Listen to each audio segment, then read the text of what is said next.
Hello, BookTube. All right, we're in 13K Q&A, the long-dreaded, long-awaited 13K Q&A, and we are up to Chris T, who has a gigantic block of prose. Two long questions.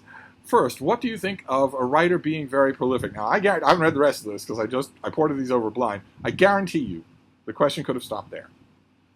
But I realize in an author's life, they are usually not thinking all the time of what their legacy will be. They have more pressing matters like how to pay the bill. But does it diminish something of a writer when a member of the public goes into a bookstore, sees the author's name on a book, and doesn't know if it is one of their half a dozen good books or one of the 50-odd that range from decent to terrible? I'm thinking of writers like Isaac Asimov, Harlan Ellison, and Colin Wilson. I was right. I agree with the implication here of the gigantic paragraph that followed the question. It does dilute the legacy. I don't think many authors are really thinking that way. I just think they're thinking, I can get more money for 3 books a year. But when it reaches an insane amount of prolific writing, like you mentioned Isaac Asimov and Harlan Ellison, I'm not so sure that I would lump Ellison with the likes of Asimov, but Asimov reached a kind of a mechanical proficiency. It's not often that you'll encounter a book of his, even in a year when he wrote 5 books, it's not often you'll encounter a book of his that is actually bad or boring to read. But you can't help but wonder, in any situation, how much better every one of those books would have been if there had been fewer of them. But you have... on the other side, thinking of writers... Oh, you're not finished. This is going on. On the other side, thinking of writers who, for some reason, only completed one work but no others, like Emily Bronte, Giuseppe Tomasi de Lampedusa, and John Kennedy O'Toole. See what I mean here? Writers who, for some reason... Well, of course it's for some reason. It's not for no reason. Only completed one work but no others. Only completed one work. Completed one work. Only completed one work but no others is triply redundant. Only wrote one work, completed one work, wrote one work and no others. Anyway, I'm not going to edit the comment. If you could have another work from an author who had only written one, who would it be? Well, any of the 3 you named. Be fine by me. Matt Sheridan says, "Hi Steve, congrats on 13K. I sent these sets of questions to your last video, but perhaps you missed them. Well, if I didn't answer them, then I missed them. Anywho, my first question is, what is your favorite presidential library that you have ever visited? I would guess it would have to be Jack Kennedy's, but perhaps Lincoln's. They're all boring. All of them are boring. It's probably the JFK library, just because I've been into it more often, including working the registers one very hectic school textbook season. Right next door. Let's see here. Number 2, any good books on the history of the Jesuits? I thought I answered this. There was a big recent book, a big fat thing by Marcus Friedrich, translated into English. It was very good. I strongly recommend that. Also, there's a book called Men Astutely Trained. I very much recommend that as well. Just steer clear of Malachi Martin's book. Number 3, in an earlier Q&A, I asked you about Dr. Samuel Mudd, and we both came to the same conclusion that he was guilty. How do you feel about Mary Surratt? Do you feel that she was guilty and deserved to be executed? Of course. Of course she was guilty. Tom Newman, or Noonham, says, "Hi Steve, just wondering what your thoughts about Mick Herron's Slow House books. I'm quite pleased that I discovered them only just before I realized Apple got hold of them. Any suggestions for a similar series?" I don't have a suggestion for a similar series, but I love the series. Absolutely love it. I'm hoping that I haven't seen the adaptation. I'm hoping that it's good. Bing Lamb says, "I am currently reading the first volume of Simon Cowell's 3-volume biography of Orson Welles. Have you read it?"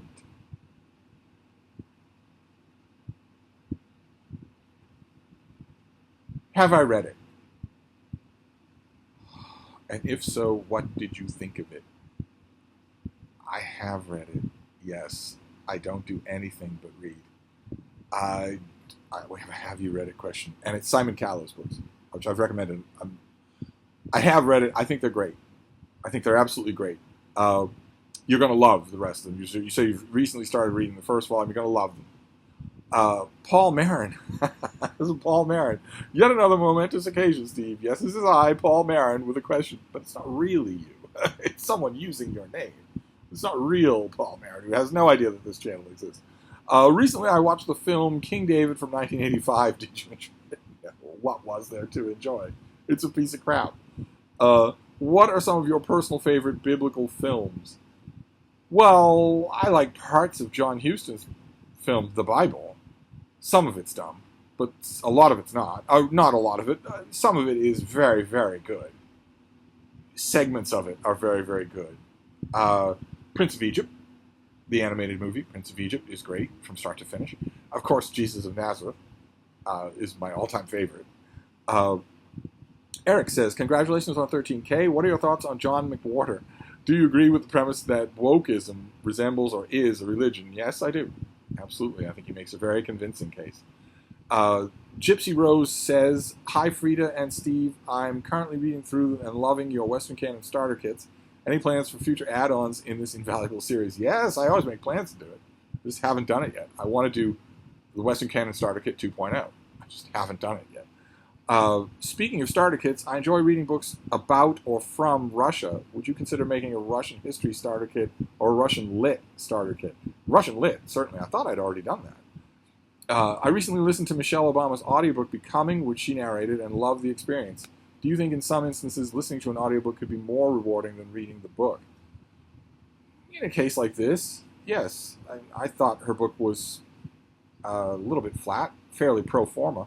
I can only imagine that the sort of bloated truisms that are all through it would be much more entertaining if you were listening to her read them. And I imagine that's true. I could come up with a few cases where that would be true. Let's see here. Finally, New Zealand, where I'm from, is not known for its literature. This is true. Have you read any NZ fiction? I don't know that I have. If I have, I'm not remembering it. I'm not usually one to notice the country of origin of the book that I'm reading. If so, did you notice themes or styles that were particular to NZ?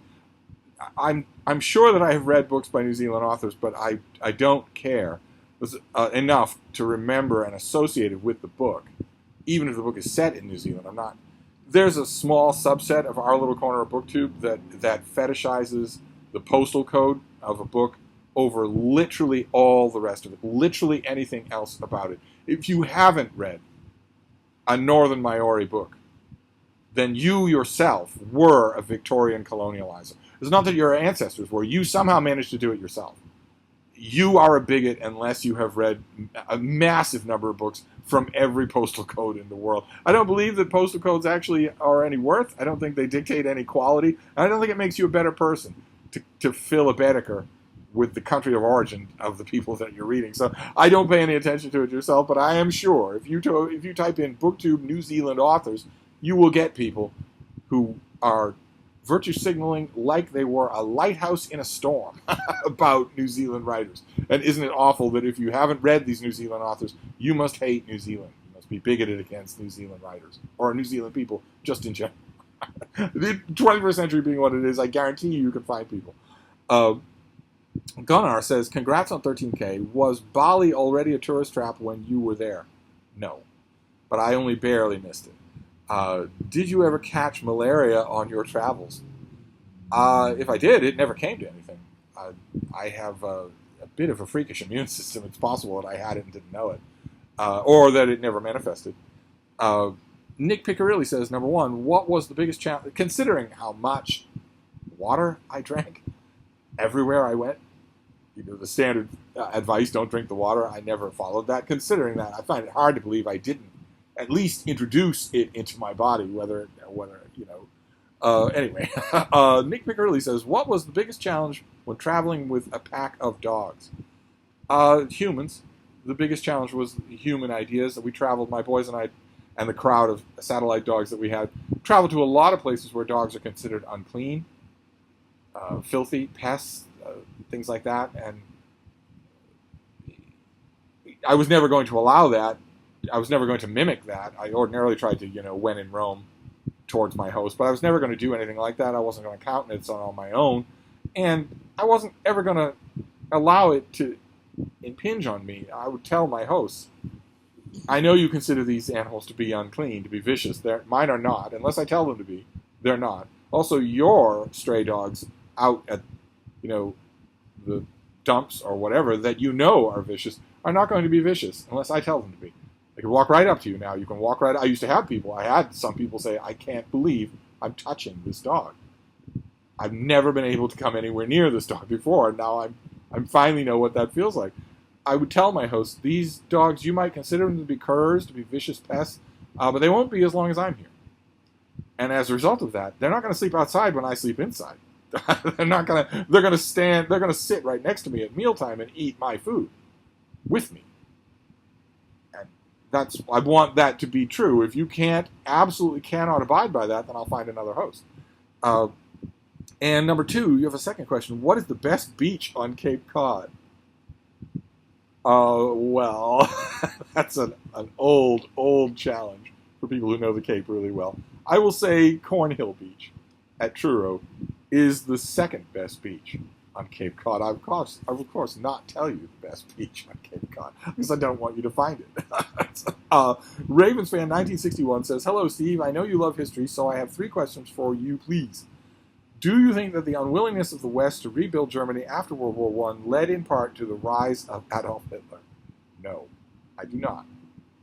No, I do not. There were plenty of Germans who resented the fact that the West did not help to rebuild Germany after World War I. They didn't try to exterminate all the Jews in Europe. No.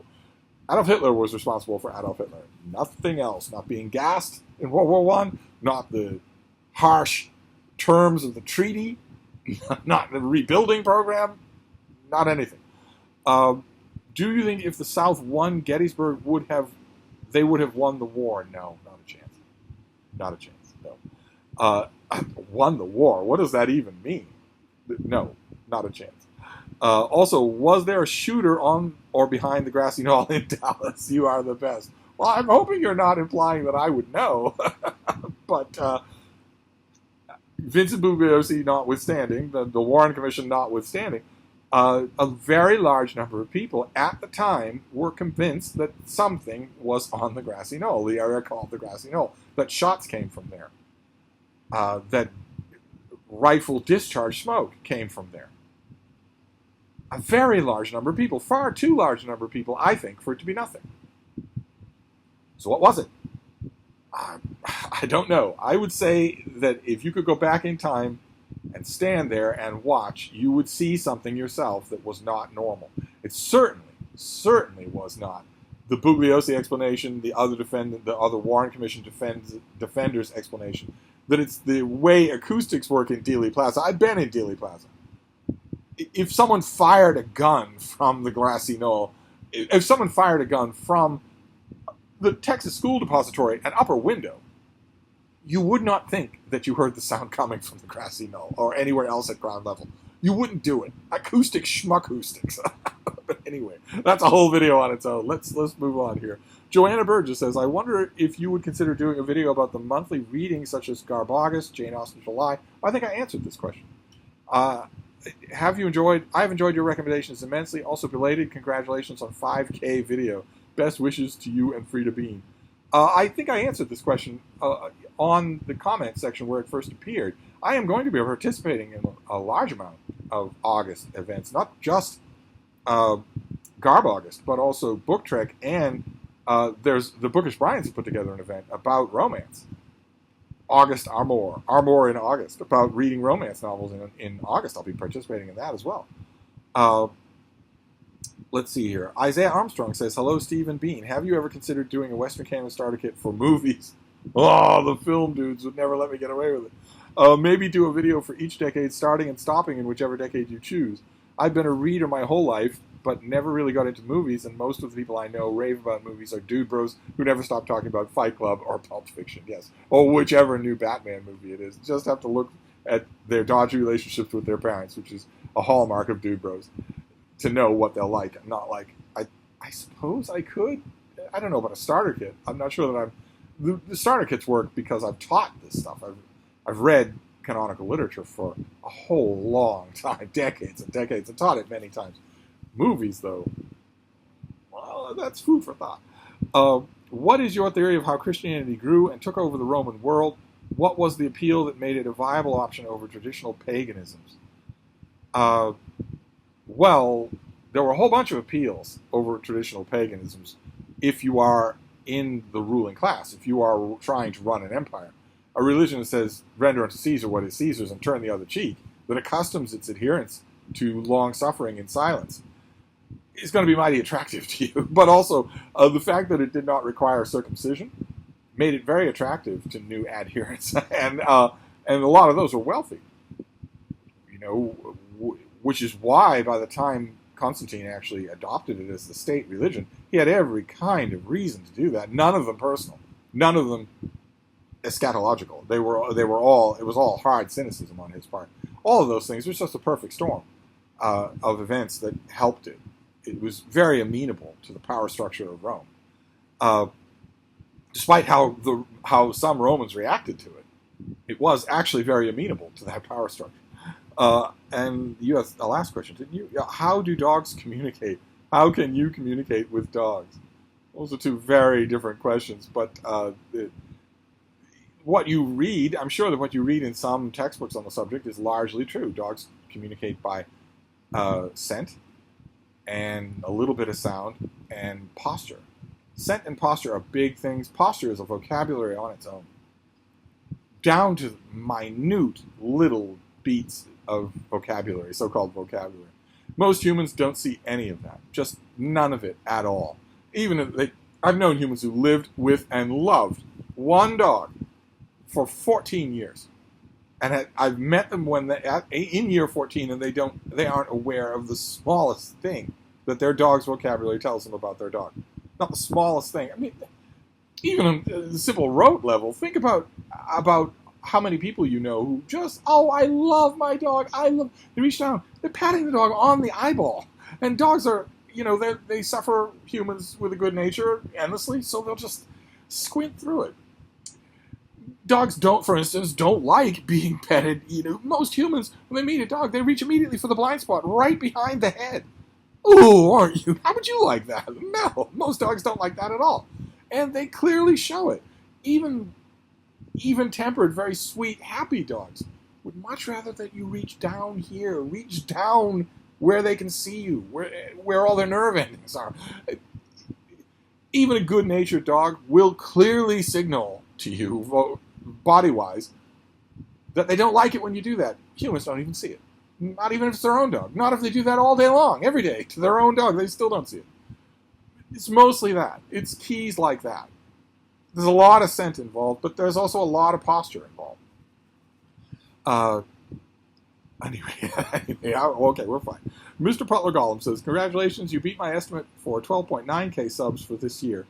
How long will you deny people who say you'll never reach 14, 15, 16? I don't believe.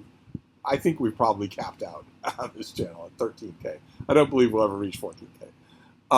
Ineffable6950X says, congratulations, Steve. My question is about the three-body problem and its sequels, as of science fiction novels, those who don't know. And it's such a darling of the book community, but I don't see it. Flat characters, wooden dialogue, dull plot, and ideas that are not revolutionary. It felt like a really bad Asimov homage.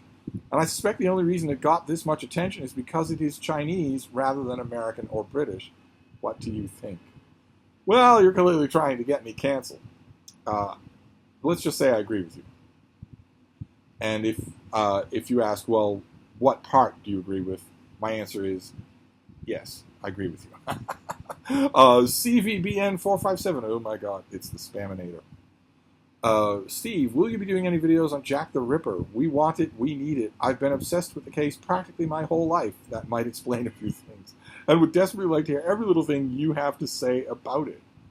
Haven't I done a video on Jack the Ripper? I thought I did. I've certainly written about Jack the Ripper an enormous amount. Good Lord.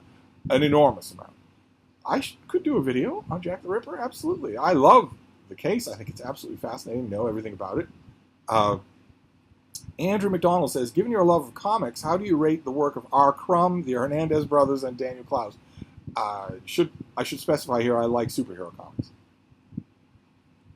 I very seldom like non-funny comics that aren't superhero comics. I admit that's not fair. Sometimes I do. And I admit a lot of my dislike of them is unfair because a lot of my dislike is a reflection of the screaming pretension of a lot of the people who do like them. So I've steered a wide berth because that level of screaming pretension just infuriates me, and who wants that? Oh, I don't have any opinion on the three that you're listing here. I don't think they're all that good, but even hesitantly risking that kind of purely personal statement lays me open to just an hour-long, actually lecture from a Williamsburg beard stroker, and I don't want that at all. At all. So I largely confine myself to saying I'm a fan of superhero comics. It's not 100% true. I love Calvin and Hobbes. I love Lil Abner. I love Prince Valiant. I love Bernie Hogarth's Tarzan. I love Pogo. But it's close enough. Let's see here. Seeking Destiny has a block of questions. Greetings, thy Lord of Dude Bros. That's right. Seeking Destiny says that I am not only a dude bro, despite how much I rail against him, but that I am the king of dude bros. Very disturbing. Stuck with me. A few questions. Number one, is it better to be well-read or simply read what you enjoy? Simply read what you enjoy. It's not important at all to be well-read. The only thing that's important about being well-read, so-called well-read, is if you only read what you enjoy, and that only a little, at a crawl, and only here and there on a whim, please don't tell me that you're well-read. I would say don't tell anyone that you're well-read, but don't tell me that you're well-read. Just say you read what you like. Given the choice between the two, reading what you like is infinitely more important. Number two, is it more important to aim to be well-read or simply enjoy or read what you enjoy? That's the same question. Let's see if number three is the same question. Number three, would you recommend an iPad over a Kindle/Kobo? Depends on what for, I guess. I mean, I'm using the iPad mini here. The iPad mini is, in some ways, the perfect device. It's perfect size for reading. It's perfect size for everything else. It's got a really good battery life. The adherents of Kobos and Kindles would, and I am one, I love them, would say that the benefit of them is that they offer no distractions. The whole world is on this device. Not just reading. I have many libraries on this device, but I also have the whole world. So if you are a denizen of the 21st century and have never learned any kind of self-control, then this is going to be bad if you want to read, because you know you'll be able to do all sorts of other things. Whereas a Kindle or a Kobo, not only is the battery life 10 times better, but there are no distractions. You will just sit down and read. It depends on use, I guess. Let's see here. Number four, when reading a book series, do you prefer to read them all back-to-back until the series completion or take a break and return later? I necessarily take a break and return later because I tend to read them as they're coming out. But I can't imagine enjoying a series more by reading it book to book to book. I can't imagine that. And number five, is the Stormlight Archive series by Brandon Sanderson, I know who it's by, thank you, legit worth all the hype? And, well, it's not worth all the hype, no, because nothing could be worth all the hype, but it is really good. They are really good books. And finally, when will you, Lord of Dude Bros, share the secrets of reading a book an hour? I don't always read a book an hour, but I've already listed out the secrets. People who say, hey, will you explain the secrets, have already heard me explain the secrets. It's not any secret. They just don't like what they hear. That's all. In the 21st century, they want a different answer. They want an easy answer. They want a Kino body answer. And I'm not a liar. I'm not Kino body. I'm not a fraud. So the answer is you have to make time to read, and then you have to pay attention to what you're doing with no distractions. And work at it until those muscles are really strong. That is my answer. It's the only answer. It's just not an answer people don't like to hear in the 21st century, where I want my reality to conform to my wishes, and I want it now. Gerald Bliss says, hi, Steve. When, where, and how did you first meet that fair maiden Deb? Was it love at first sight, or did you have to woo her for a long time? Where is she now? When is she coming back? When will we see her again? And does Frida like Lucky as much as you like Deb? That's a lot of questions about Deb. Those of you who are new to the channel, obviously if we're at 13K, a lot of you must be new to the channel. My old friend Deb occasionally makes guest appearances on this channel, and we have been married several times under the reigns of several Plantagenet and Tudor kings and queens. I met Deb at the bookstore a long time ago. In answer to one of your questions, I didn't woo her at all. I tried to get rid of her. I laid traps and left breadcrumbs in opposite directions without success. I don't know that Frida has ever met Lucky, but if she did, she probably didn't like him all that much. She doesn't like other dogs all that much. I probably it was just she's usually tepid to other dogs. You can take them or leave them. And if she met him, she probably met him in her own home, which doesn't help things any. And as to where she is and when you'll see her again, she's up in Maine, in the wilds of Maine, where the Wi-Fi is sketchy at best. I am trying to get Manatee Mondays off the ground again, in which case you will see her. But she needs Wi-Fi first. And the Wi-Fi in her place is powered by a wheel in the back of the house that is powered by a moose. So it's not very strong. We'll work on it until it succeeds. Let's see here. Manahill Quasar says, thoughts on the revolutionary genius of plants. Is that a book? I think that's a book, isn't it? I'm not sure that I remember it well enough to have any thoughts on it. David Benatar's Better to Have Never Been. Are you asking me my thoughts on that book? It's dumb. Absolutely dumb. Obviously dumb. Also, what do you say to a person that says evolution isn't real because science is always updating its knowledge, and for all we know, it could be falsified in the future, rendering the Quran or the Bible correct? Oh, first of all, I wouldn't say anything. People that say such nonsense are not worth talking to. You're not going to get anywhere with them. There are endless numbers of responses. Science changes its answers to some subjects because science is always looking to perfect its answers. The person you're talking to has certainly changed their opinion on a subject the more knowledge they get. I would hope that they change their opinion on a subject the more knowledge they get. So if they go to, I don't know, very beginning tutorial on some computer program, and their very first reaction to it is, this is easy. And then the more they learn, the more they realize, oh, it's not easy. It's actually really complicated. You're not saying, oh, well, I guess you don't know anything then because you changed your opinion on the subject. No, they refined their opinion to coincide with facts. That's what science does. Or you could say, you're this stupid dichotomy here. You're opposing the Quran and the Bible as things that have never changed. They certainly have changed. They certainly have changed. And they're continuing to change. Denomination to denomination, even now. There are plenty of denominations in the American South and the American Midwest that hew to a kind of interpretation of the Bible that isn't remotely like what denominations of people who call themselves Christian hew to in New York or Pennsylvania. But it's largely worthless. Anyone who would give you a dumb argument like that probably isn't interested in a good faith discussion. How are we doing for time? Oh, we're fine. Well, or maybe not, because people keep asking gigantic blocks of questions. Ann P., for instance, has a gigantic block of prose. Lately, I've read S.J. Bennett's The Windsor Knot and Richard Osman's The Thursday Murder Club. Where the first left me a bit empty, I thoroughly enjoyed the second. How do you compare these two books? Neither one of them did anything for me. One of the reasons I like listening to you is that you play with language. Do you also do this when you're not yet proficient in a language you're learning, or do you go for a certain level of proficiency first? Well, playfulness isn't really possible, but first. Do you have ways of convincing people to correct your mistakes in a non-native language? I, alas, love German, and they're usually too polite. Plus, they think my Dutchisms are cute. I've never found a way to get people to do it. I largely don't want them to either. The burden of getting better is mine, not theirs. So I don't want... It is rude to correct how someone is speaking to you, even if you ask them to. It's tough to overcome that kind of instinct, so I usually don't want people to. How are we doing? Well, let's do one more. Look Up Synomics says, have you ever read, or I mean, have you, well, I've already had a have you ever read question. And as a sounding one. Have you ever had a Jack Russell Terrier? No. No, Frida is a miniature schnauzer, and she's the first terrier I've ever had. I've met and known many Jack Russells, but I've never had one. What are your feelings towards them? I love them, as I love all my babies. How would you say they change the people they live with as opposed to how other dog breeds change us? That I wouldn't know. I've never lived with one. And I don't know. I've never known anybody well enough before and after to make a comparison. So I don't know.